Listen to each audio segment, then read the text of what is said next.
세상을 살다 보면 이치라는 것이 있죠. 그 이치를 따라서 사는 것이 당연한 삶입니다.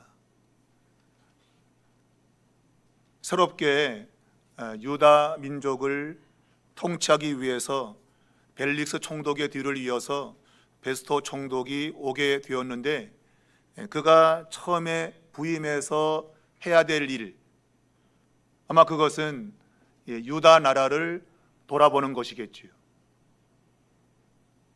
저도 우리 삼일교회 처음 왔을 때 가장 먼저 성도들을 신방하는 것, 그것을 가장 먼저 한 거 아니겠습니까? 사람들을 알아야 일을 할 수 있는 것이죠. 그래서 형편을 돌아보게 되는 겁니다. 그것이 이치입니다. 베스토 총독도 유다의 총독으로 부임해 와서 그가 가이사랴에 도착한 후 바로 다음 그가 했던 것이 바로 예루살렘에 올라가는 것입니다. 예루살렘은 유다의 수도이기 때문에 이 유다에 일어난 일을 가장 잘할 수 있는 곳이죠. 그래서 그가 부임한 지 3일 만에 가이사랴에서 예루살렘으로 올라갔다라고 말하고 있습니다. 새로 총독으로 부임했으니 그 나라의 주요한 인물들과 만남을 가져야 되는 것이죠. 우리의 정치를 보면 누가 새롭게 이제 그 정당의 대표가 되면 그들이 서로 이렇게 만나잖아요. 그게 당연한 이치죠. 서로 만나서 앞으로 어떻게 정치를 할 것인가를 서로 의논하는 그러한 일들은 당연한 수순인 것이죠. 새로 총독이 된 베스토가 유다의 국가의 권위자들, 오늘 성경은 대제사장 또 유대인 중 높은 사람들이라고 말하고 있는데 아마 이것은 산헤드린 공회원들을 가리킬 것입니다. 유다를 움직이는 핵심 인물들을 베스토 총독이 만나기 위해서 가이사랴에서 예루살렘으로 올라간 것입니다. 그것이 가장 우선돼야 될 긴급한 것이고, 그리고 지금 예루살렘의 그 유다의 수도에서 있는 일들을 제일 먼저 처리하는 것이 자기가 총독으로서 해야 될 일이 분명한 것이죠. 자, 오늘 이 베스토는 이 산헤드린 공회의 유력자들, 대제사장들과 그리고 유대인 중 높은 사람들과 인사를 나누었습니다.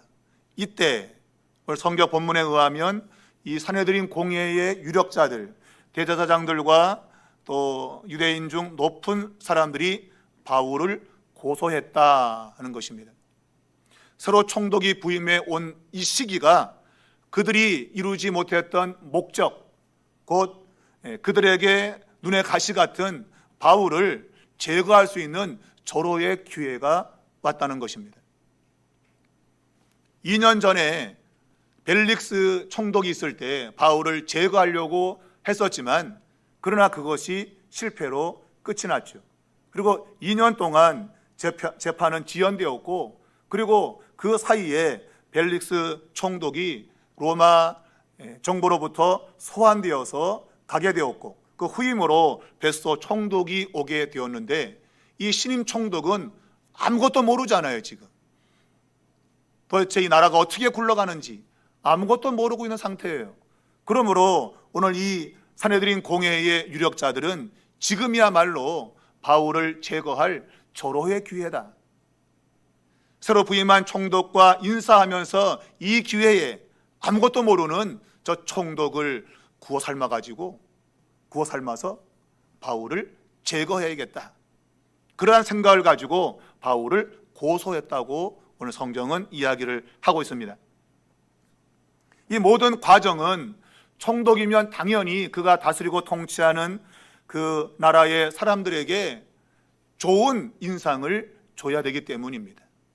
그래서 벨릭스 역시도 바울을 무죄인 걸 알면서도 석방을 시키자는 이유가 유대인들에게 호의를 얻기 위해서, 자기를 지지하는 그러한 결과를 가져오기 위해서 바울을 석방시키지 않았죠. 그 와중에 이제 베스도 총독이 새로 부임했는데 바로 이 시기가 바울을 죽일 수 있는 아주 절호의 기회였다. 그래서 바울을 고소한 것입니다. 여러분, 우리가 세상에서도 그렇지만 영적인 그런 삶에서도 동일하게 이 기회라고 하는 것은 매우 중요한 것입니다. 기회를 놓치면 안 되죠. 기회를 잡아야 됩니다. 돈을 벌 수 있는 것도 사람들이 말하길 돈 벌 때가 됐어. 그렇죠. 돈 벌 때가 됐어. 돈을 벌 수 있는 그때의 기회를 잡아서 돈을 벌었다 이거죠. 그것이 세상에서도 통용되고 있지만 우리가 이 영적인 신앙생활에도 통하는 것입니다. 무슨 말인가 하면 오늘 어둠의 세력이 하나님의 역사를 방해하고자 가장 자신들의 일에 걸림이 되고 있는 사도 바울을 제거할 수 있는 절호의 기회, 천재일후의 기회를 그들이 잡은 겁니다. 벨리스 총독 때는 그가 모든 유대 형편을 잘 알고 있고 특별히 이 기독교 도에 대해서 알고 있었단 말이에요. 그래서 이 바울을 정치법으로 몰아가지고 죽이려고 하는 것이 실패로 끝이 났어요. 그런데 새로 부임한 베스도는 전혀 다른 인물이었다.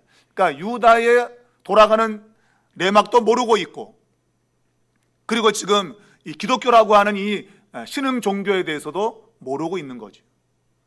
그러므로 저 사람을 잘 이용하면 바울을 제거할 수 있다. 절호의 기회를 잡은 겁니다. 성경은 마귀에게 틈을 주지 말라. 마귀라고 하는 존재는 틈을 노리는 존재입니다. 틈만 생기면 그 틈 사이로 치고 들어오는 것이죠. 원래 이 틈이라고 하는 것이 쐐기라고 하는 뜻입니다. 쐐기. 그러니까 이렇게 요만한 틈이 있으면 거기다 쐐기를 치는 거죠. 그러면 쩍 벌어지죠. 그죠? 여러분도 아마 그런 경험이 있을 거예요. 조금만 틈이 있으면 거기다가 뭘 대고 탁 치면 쫙 쪼개진단 말입니다. 그 쪼개지는 것을 다른 말로 연결시켜서 염려라 그래요. 염려.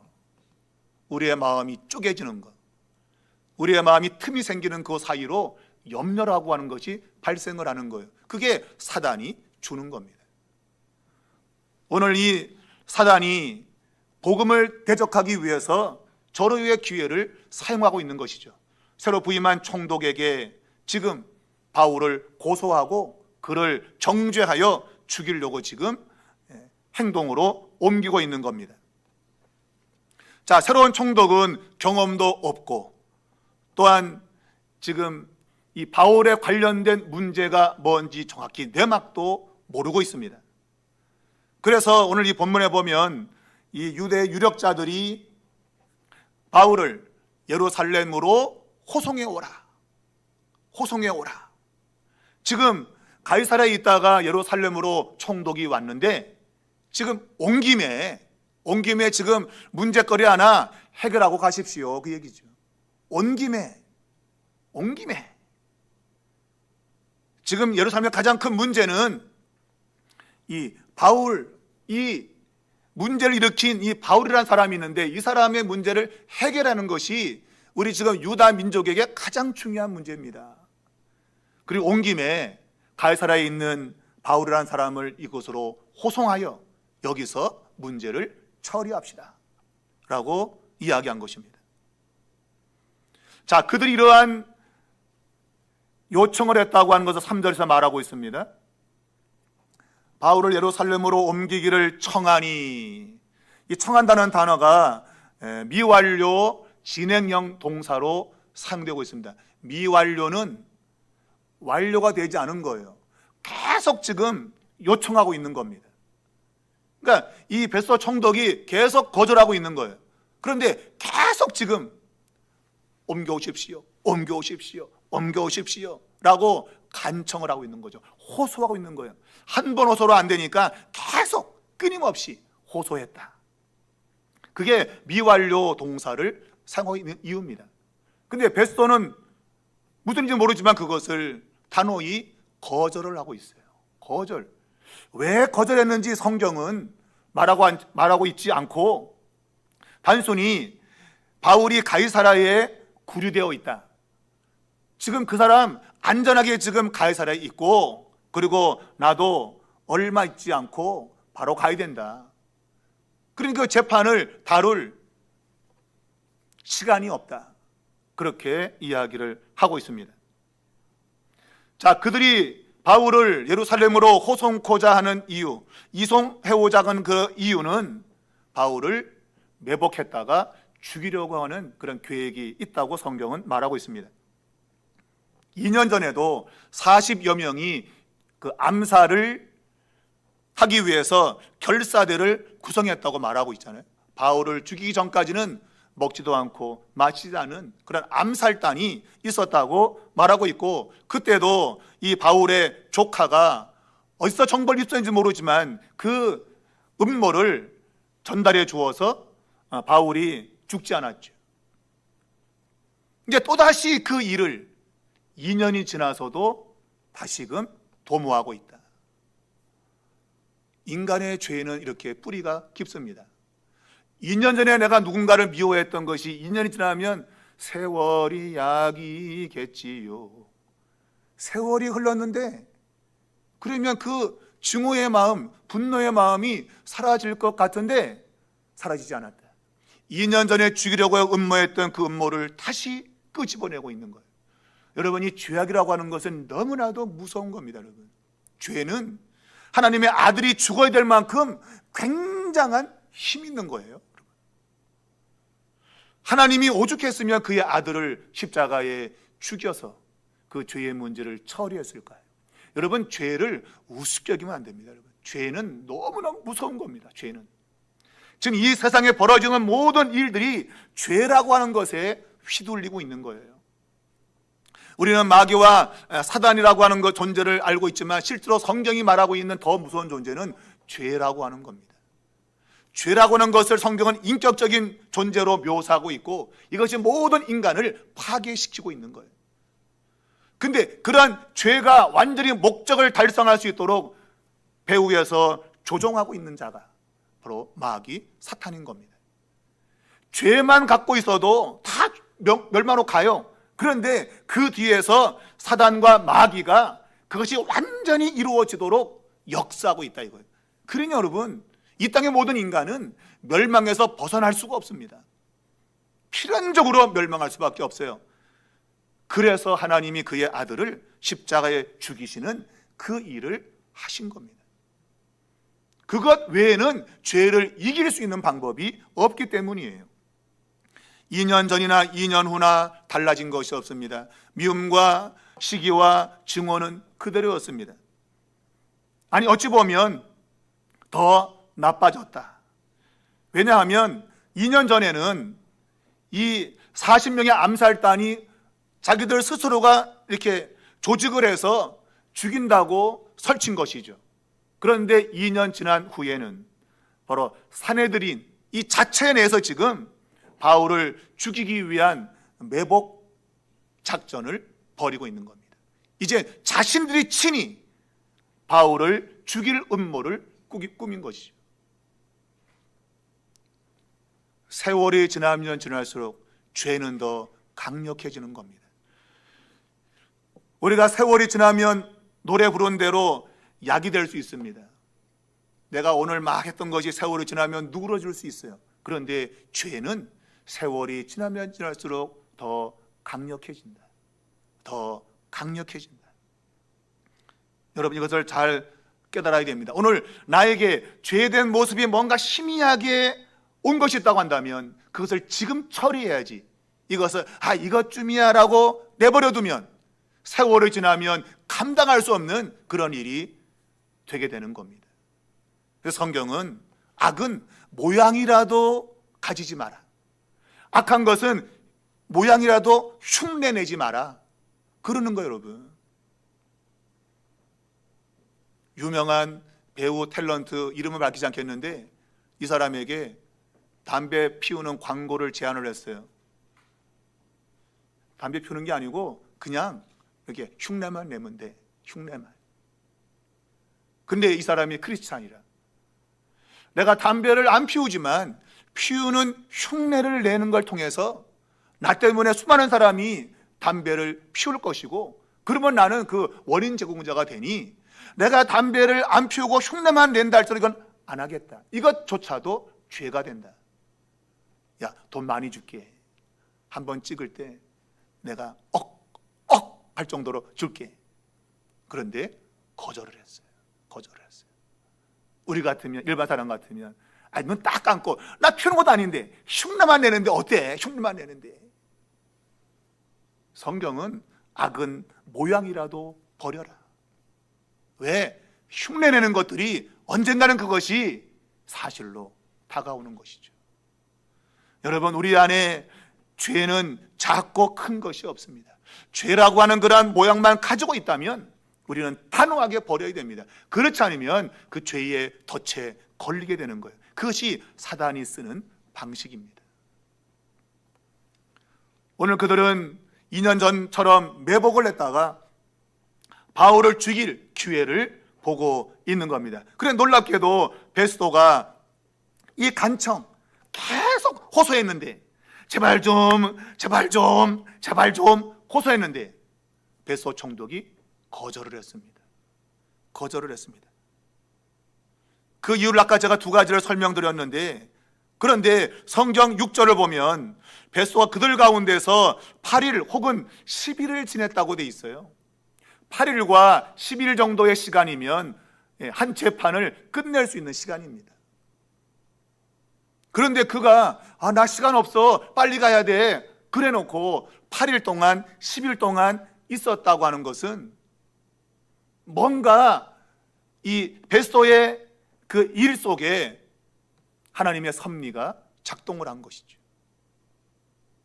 자기는 뭔가 계획을 하고 그것을 지금 진행을 시키고 있는데 자기가 의도한 것과는 전혀 다르게 뭔가 진행이 되고 있는 거예요. 처음에 자기는 한 며칠, 길면 이틀, 더 길면 3일 이 정도. 왜? 자기가 멀지 않아 가야 된다고 말했잖아요. 그러면 얼마 있지 않다가 갈 거라고 생각했는데 이상하게 시간이 길어진 거죠. 그러면 얼마든지 바울을 재판할 수 있는 그런 시간적 여력이 되었다. 그런데 그가 하지 못한 이유는 바울의 일보다도 자기가 생각할 때 훨씬 더 급한 일이 예루살렘에 있었다는 것이죠. 자기는 알 수 없지만 무언가에 의해서 지금 일이 이렇게 진행되고 있는 거예요. 여러분, 눈에 보이는 것이 다가 아닙니다. 당장 보이는 대로 뭐가 막 진행될 것 같지만 그러나 그렇지 않습니다. 역사를 움직이는 손이 있는데 우리는 그것을 하나님의 손이라 그래요. 하나님의 손이 역사를 움직이고 있어요. 인간은 자기의 시간표를 가지고 뭔가를 결정하려고 하고, 그런데 그 시간표대로 되지 않는 거죠. 그러면 그때 그걸 했어야 되는데 누구 마음대로 계획해도 안 되는 거예요. 그게 여러분, 그게 하나님이 섭리하고 있는 거예요. 이걸 처리해야 되는데 다른 일이 생기는 거죠. 자기가 볼 때는 훨씬 더 중요하다고 여겨지는 것이 일이 생기는 거예요. 그러면 그걸 쫓아가느라고 뭔가를 하려고 해도 할 수 없는 그런 상황이 벌어지는 것이죠. 여러분, 하나님의 손, 이것을 바라보는 것이 믿음입니다. 당장 벌어지는 환경을 바라보는 것은 믿음이 아닙니다. 환경 너머에서 역사하고 계시는 하나님을 바라보는 겁니다. 그걸 다른 말로 말하면 하나님의 약속을 붙들고 산다, 그 얘기예요. 하나님이 뭐라고 말씀하셨는가, 그 말씀만 붙들고 사는 겁니다. 그러면 하나님이 그 말씀대로 이루어 가시는 역사를 그분이 하시는 거예요. 그분이 세상의 주인이기 때문에 그래요. 앞에서도 언급했지만 바울은 로마에 가야 됩니다. 황제 앞에 서야 된다고 하나님이 말씀했습니다. 그러면 여기서 인간들이 각가지 방법을 다 꾸며도 그것은 허사가 되는 거예요. 결국은 로마까지 갈 수밖에 없도록 하나님이 모든 환경과 여건을 조종하시는 거예요. 조종. 지금도 이 세상은 자기가 뜻한 대로 될 거라고 아우성을 치고 있습니다. 아우성. 내가 이거 하면 될 거야. 절호의 기회가 왔어. 절호의 기회가 왔다고 되는 게 아닙니다, 여러분. 그걸 이용을 하려고는 하지만, 그러나 하나님의 손이 하나님의 뜻을 따라서 움직이게 돼 있다, 이거예요. 이걸 믿으면 우리는 이 세상에서 어떤 일을 당해도 우리는 두려움이 없습니다. 그래서 오직 의인은 믿음으로 사는 거예요. 환경 따라 사는 게 아니고 믿음으로 사는 거예요, 여러분. 이게 우리의 삶의 갖가지 문제도 그렇지만 결과적으로 영혼의 구원, 이것도 믿음으로 구원받는 거예요. 하나님을 신뢰하는 그 믿음이 우리를 구원의 길로 이끈다는 겁니다. 여러분, 이것을 굳게 믿을 수 있길 바랍니다. 현재 있는 일들을 보지 마십시오. 하나님의 약속을 붙들고 그분이 말씀한 대로 굳게 서 있다면 하나님의 뜻이 이루어집니다. 사람의 도모는 이루어지지 않습니다. 그들이 아무리 계획하고 막 구워 삼고 막 해도 이루어지지 않습니다. 베스도가 온 김에 아무리 그렇게 결정했다 할지라도 할 수 없을 거예요. 왜냐하면 바쁜 일이 터지기 때문입니다. 바울 재판해야겠네. 이거 시간 많은데 하자. 누구 마음대로 안 되는 거예요, 여러분. 근데 사람들은 될 거라고 생각하죠. 될 거라고. 그래, 계획만 잘하면 될 거야. 아닙니다, 여러분. 계획을 잘해도 그 걸음을 인도하시는 분은 하나님이라고 분명히 잠언서에서 못을 받고 있어요. 여러분이 12월 달 계획의 달에 계획을 잘 하십시오. 그러나 하나님의 인도를 구하지 않으면 아무리 계획을 세워도 여러분 이루어지지 않습니다. 하나님 내게 지혜 주시고 하나님의 뜻대로 계획할 수 있게 해달라고. 내가 원하는 대로 그냥 내 좋은 대로 막 계획해놓고 되면 좋겠지만 하나님은 나보다 나를 더 잘 아시기 때문에 너가 했던 거 그거 다 이루면 너 망해. 내가 조절할 거야. 이걸 우리가 알고 하나님의 인도를 구해야 돼요. 하나님, 내가 절제하면서 하나님의 뜻을 향해서 조금씩 나아갈 수 있게 도와달라고. 그것이 필요합니다.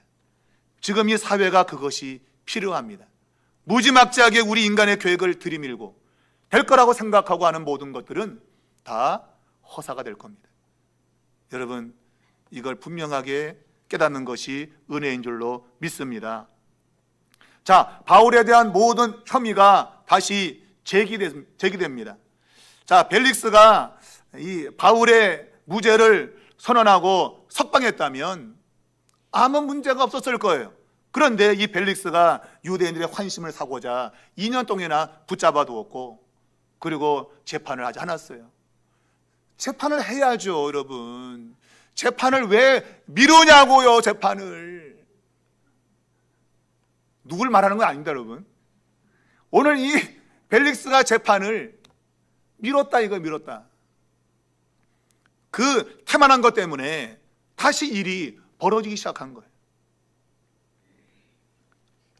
자, 그들은 베스토가 자신들의 요구를 들어주지 않았습니다. 그리고 베스토가 말한 대로 내가 가이사로 돌아갈 때 유력한 자들 나와 함께 가서 재판을 하자, 그렇게 말하고 그대로 지금 시행하고 있습니다. 자, 베스토 총독이 8일, 10일 후에 가이사라로 돌아왔다고 말하고 있고, 그 이튿날 재판을 재개하게 되었습니다. 바울을 데려오라고 말했습니다. 그리고 앞에서 24장에서 그 변호사 더둘로가 막 열변을 토하면서 했던 모든 기소, 이것을 다시 하고 있습니다. 그런데 더둘로 같은 이러한 사람을 데려오지 않았어요. 왜냐하면 그때 돈만 날린 경험이 있거든요. 돈만 날린 경험이 있어. 데리고 왔는데 아무것도 못했어, 이 변호사가. 돈만 날렸니? 죄 있으나 마나야. 우리가 직접 하자. 돈 아끼자. 인간은 그런 거예요, 여러분. 인간은 그 돈마저도 아까워서 더 유능한 변호사를 구해야 될 텐데, 아이고 돈 아까워, 우리가 직접 하자. 그리고 그때 아마 더둘로가 했던 그 혐의에 대한 제기를 아마 그대로 했을 가능성이 많아요. 근데 오늘 이 혐의의 성격을 세 가지로 오늘 본문은 우리에게 암시해 주고 있습니다. 그들이 제기했던 혐의가 과연 무엇일까? 고소의 내용이 뭘까? 세 가지로 유추해 볼 수 있는데, 첫 번째는 유대 율법을 어겼다. 바울이 자신을 항변하면서 한 이야기 속에 포함된 겁니다. 내가 유대 율법을 어긴 적이 없다.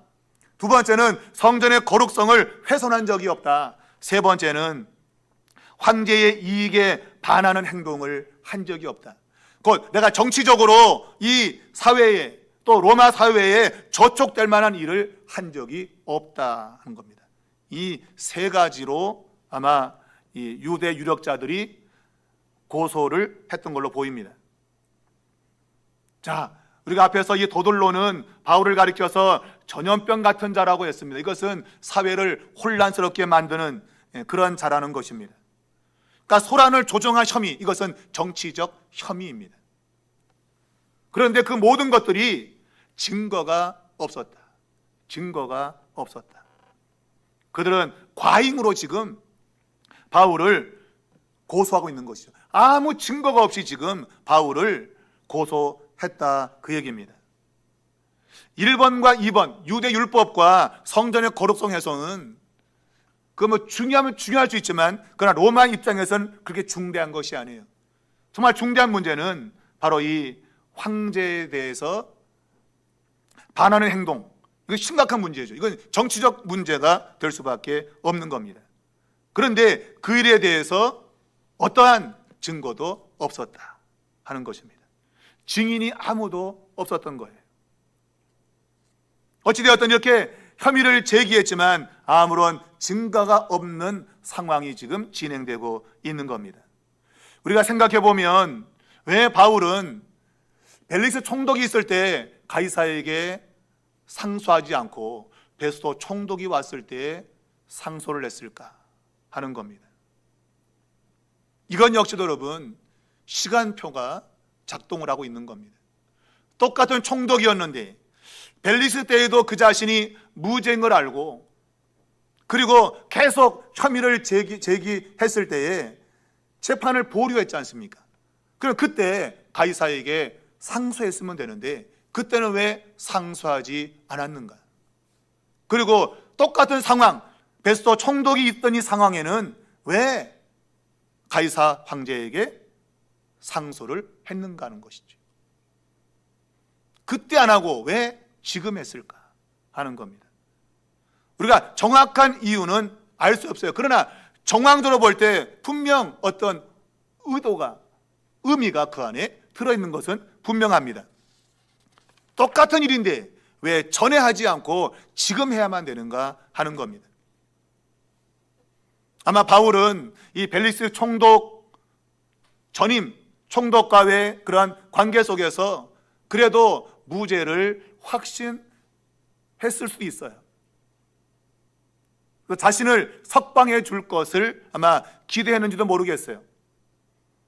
또 한 가지는 벨릭스 총독이 자주 자신을 불러서 뭔가 이 복음에 대해서 듣고자 하는 마음이 그에게 있었다고 생각한 거죠.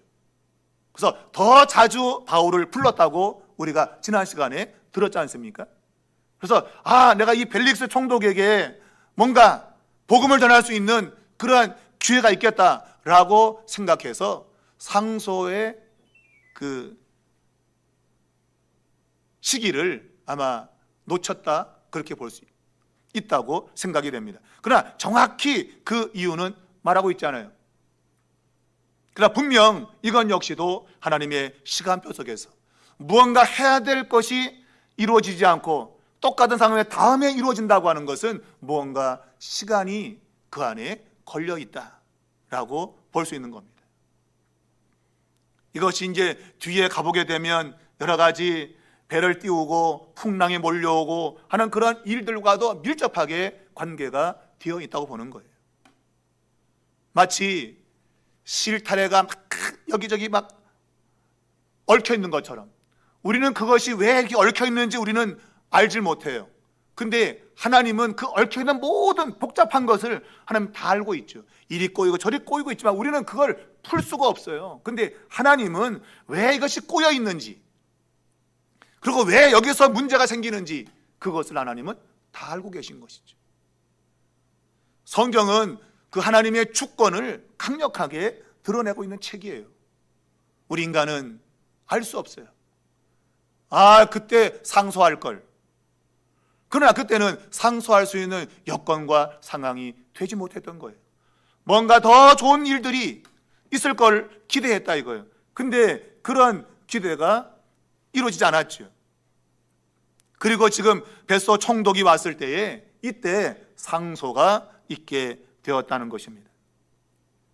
바울은 그 자신이 불의하지 않다고 분명히 항변하고 있습니다.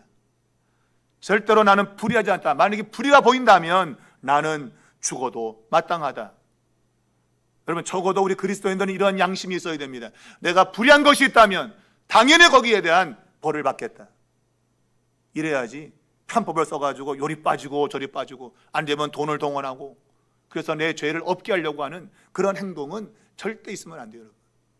당장은 그 심판을 피할 수 있을지 모르겠지만 그러나 하나님의 심판 앞에서는 피할 길이 없는 거예요. 늘 이것을 바라보고 사는 것이 참된 그리스도인의 삶이 되어야 되는 겁니다. 바울 자신은 잘못된 것이 있다면 나는 죽을 각오가 돼 있다. 그러나 그렇지 않다면 나는 가이사에게 상소하겠다. 이것은 당연히 할 수 있는 권리입니다. 왜냐하면 바울은 로마 시민권을 가지고 있기 때문입니다. 또한 베스도 역시도 이러한 상황을 매우 좋아했을 걸로 보입니다. 왜? 더 이상 자신이 곤란한 문제를 가지고 있지 않아도 되기 때문입니다. 사람은 누구나 다 그 어려운 문제를 피하고 싶은 본능을 갖고 있는 거예요. 내가 폭탄을 가지고 있고 싶은 사람은 아무도 없어요. 당장 이것이 지금 터지지 않는다 할지라도 폭탄인 걸 알면서 가지고 있고 싶은 사람은 아무도 없는 거예요. 왜 게임이 있잖아요. 게임에 보면 이 폭탄 갖고 받으라고 빨리 던지는 남에게 던지는 그 게임 있잖아, 그죠? 폭탄이라는 걸 알면 그걸 갖고 싶은 사람은 아무도 없어요. 빨리 던져버려야지. 어찌 보면 벨릭스가 베스도에게 폭탄을 넘겨준 거예요. 베스도가 이거 붙잡고 고민하다가 이거 방법이 없는데 어떻게 해? 근데 때마침 바울이 가이사에게 상소했다. 그러니 잘 됐다. 베스도도 오늘 막 나름대로 고민하는 것처럼 하면서 12절에 보면 배석자들과 상의하고 자기 곁에 있는 사람들과 막 상의한 겁니다. 야, 이거 어떻게 하면 좋아? 제가 상소했는데 어떻게 하면 될까? 막 이리 모양 저 모양 막 의견을 내고 막 했다 이거예요. 그러나 여러분, 법률적으로 이건 결정되어 있는 거예요. 로마 시민이 자신의 어떤 억울함을 재판가도 해결이 안 되면 가이사에게 상소하게 되어 있어요. 그러면 로마로 가서 황제 앞에서 재판을 받을 권리가 보장되어 있는 거예요. 이것은 베스도가 결정할 문제가 아닙니다. 법으로 규정되어 있는 거예요. 그런데 베스도는 마치 자기가 너그럽게 뭔가를 베푸는 것처럼 고민하는 것처럼 옆에 있는 사람과 의논하고 이러면서 마치 자기가 결정을 내리는 것처럼 내가 가이사에게 상소했으니 가이사에게 갈 것이라 마치 자기가 보내는 것처럼 이야기를 하고 있는 거예요. 베스도가 보내는 게 아닙니다, 여러분. 이것은 로마의 법에 의해서 가게 되어 있는 겁니다. 더 궁극적으로는 하나님이 가게 하시는 거죠. 하나님이 로마 황제 앞에서 내가 서야 된다고 하나님이 말씀했으니 하나님이 말씀이 곧 법이기 때문에 그 법에 의해서 결국 바울이 로마 황제 앞에 갈 수밖에 없는 거예요. 사람들은 저 가끔 다 내가 했어. 아니야, 이게 규정이야, 법이야 라고 떠들고 있지만 성경의 가르침은 하나님이 정하시면 하나님이 정한 대로 된다. 그것을 이야기하고 싶은 거예요. 여러분, 이 세상에서 인간들이 잘났다고 떠드는 걸 보고 하늘에서 하나님이 비웃는다. 여러분, 하나님이 인간을 비웃으면 인간은 희망이 없습니다. 근데 지금 저 가끔 다 잘난 사람만 살고 있는 세상 속에서 뭔가를 말하지 않으면 바보가 되고 쪼다가 되는 이러한 시대에 있어서 나도 그런 취급 안 당하려고 그냥 아무것도 모르고 소리를 질러대고 남이 하니까 나도 해야 된다는 식으로 덩달아서 이 사회가 요동을 치고 있습니다. 우리 그리스도인들은 성경 속에서 답을 찾아야 됩니다. 내가 이런 때에 어떻게 내 삶을 결정해야 될까? 우리는 성경 말씀 가지고 우리는 살아갈 수밖에 없어요. 물론 하나님이 세상의 법을 가지고도 하나님이 세상을 다스리고 통치합니다. 그럼에도 불구하고 성경은 우리에게 세상의 법을 그 배후에서 조종하시는 분이 하나님 되심을 우리에게 이야기하고 있는 거죠. 오늘 이 바울이 로마 가이사 앞에 갈 수밖에 없는 이유는 베스토가 한 것도 아니고 로마의 법이 규정한 것도 아닙니다. 성경의 주장은 하나님이 가야 된다고 했기 때문에 갈 수밖에 없다. 그래서 그 과정 속에 이제 뒤에 보면 풍랑이 몰아치고 배가 침몰되어도 바울이 죽지 않는 이유는 로마의 황제 앞에 가서 서야 된다는 것이죠.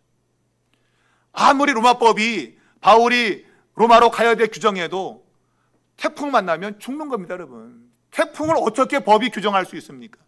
야, 태풍 오면 안 돼! 이 로마 법이야. 아무리 규정해도 법으로 태풍을 세울 수는 없어요. 그걸 깨달아야 되는 거죠. 하나님이 정하신 것대로 이루어진다. 그러므로 우리에게 중요한 것은 오늘 하나님의 주권을 인정하는 겁니다. 그리고 겸손한 것입니다. 겸손해야 됩니다.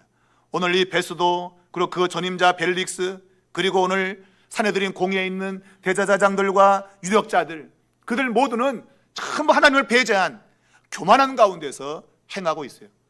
그러나 바울은 겸손하게 하나님의 뜻을 따라서 지금 가고 있는 것이죠. 하나님의 뜻을 따라서 우리가 우리 자신을 낮추면 하나님은 그 겸손한 자를 인도하시는 겁니다. 이것이 오늘 이 본문 가운데 우리가 깨달아야 될 중요한 일인 겁니다. 바울이 가이사 앞에 서게 되는 것은 하나님 말씀에 순종하자 하는 하나님의 사람 바울을 인도하시는 하나님의 손길을 보게 되는 것입니다. 상황이 힘들고 어려워도 하나님의 말씀대로 여러분 공의와 정의를 따라서 죄와 타협하지 않고 여러분 살아갈 수만 있다면 하나님의 손길이 여러분과 함께 할 것입니다. 우리는 세상에 어떠한 것도 타협할 수 없습니다. 오직 말씀 안에서 우리는 순종의 길을 걸어야 됩니다. 오늘 바울이 말했지만 내가 불의한 것이 있다면 나는 죽어도 됩니다. 여러분 죄와 타협하지 마십시오. 세상의 권력과 야합하지도 말고 세상의 유혹에 물들지 말고 자신을 구별시키면서 하나님의 백성으로 살아갈 수 있기를 바랍니다. 오늘 이 바울이 로마의 법에 지금 항소하고 있는 또 한 가지 근거는 그가 고린도에서 갈리오 총독이 그 자신이 재판이 있었을 때 그 재판을 공정하게 했던 것을 기억했다고 볼 수 있어요. 세상 법에서도 온전한 사람들이 있다고 하는 것을 바울이 이미 과거에 경험을 했어요. 그 갈리오 총독은 폭동으로 지금 재판에 나와 있는 바울을 공정하게 판단을 했습니다. 어찌 보면 바울도 과거의 그런 경험들에 의해서 로마법에 그래도 한 가닥 희망을 두고 있는 그러한 모습도 있는 것이죠. 우리 믿는 사람들도 세상의 법을 다 무시해서는 안 됩니다. 세상의 법이 옳은 것이 있다면 그 옳은 법을 붙들어야 되는 것이죠. 그리고 그 법에 의해서도 우리가 순종할 수 있는 그러한 자세 또한 우리에게 필요합니다.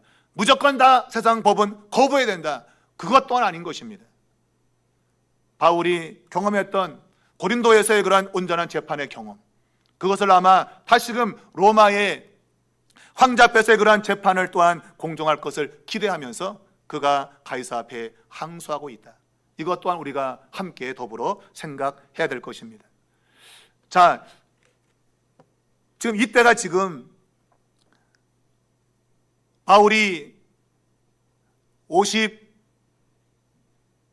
정확히 연도를 확정지기 어려운데 지금 바울이 재판을 받고 그가 죽게 되는 로마에서 죽게 되는 그때는 네로 황제의 시대로 알려져 있습니다. 여러분 네로 황제가 얼마나 무시무시한 사람입니까? 그런데 거기에 공정한 재판을 기대했다? 이것 또한 이상한 일이죠. 네로가 얼마나 이상한 사람인데 근데 지금 네로의 그 이상한 그것은 오늘 재판이 벌어지는 상황 속에서는 아직 그러한 징후가 나타나지 않았을 때예요. 네로 황제도 처음 5년 동안은 정치를 잘했다고 역사적 기록이 있습니다. 그의 스승 그 세네카라고 하는 유명한 그 철학자가 네로 황제의 바른 정치를 지도했다고 돼 있어요. 그 주변에 또한 신실한 근위대장이 그에게 조언을 했고, 그래서 처음에 네로 황제도 그렇게 나쁜 황제가 아니었다고 기록하고 있어요. 그런데 60년대부터 들어서면서 정신이 획가닥 돌아가지고 어마무시한 일을 한 그런 황제로 지금 기록이 되어 있습니다. 바로 64년, 65년경에 있었던 그 무시무시한 그리스도인에 대한 박해와 로마를 불사질러 버리는 이러한 일, 그 비참한 일을 네로가 하게 되었다고 역사는 기록하고 있습니다. 여러분, 어느 것도 온전한 것이 없습니다. 지금은 완전한 것 같지만 세월이 지나면 뭔가 뒤집어지는 이러한 일들. 이 세상에서는 여러분 안전한 것이 하나도 없습니다. 우리가 이 세상에 소망을 둘 수는 없어요. 여러분, 이 세상은 소망이 있는 곳이 아닙니다. 성경은 장차 망할 성, 장망성이라고 이 세상을 규정하고 있습니다. 이 세상은 망할 곳입니다. 그리고 새하늘과 새 땅, 주님이 재림하셔서 만들 그 나라만이 완전한 나라라고 우리에게 소망을 주고 있어요. 여러분, 힘들고 어려워도 믿음으로 끝까지 살아가십시오. 바로 그 새하늘과 새 땅이 곧 도래할 것입니다. 우리 모든 믿는 이들은 여기에 소망을 두고 지금까지 살고 있는 겁니다. 여러분의 그러한 믿음의 삶이 반드시 여러분의 믿음대로 여러분의 눈에 보여지게 될 그날이 반드시 올 겁니다. 여러분, 대림절 기간 동안에 주님의 재림을 사모하시고 거룩하게 구별되이 사시는 여러분 되시기를 주님의 이름으로 축복합니다.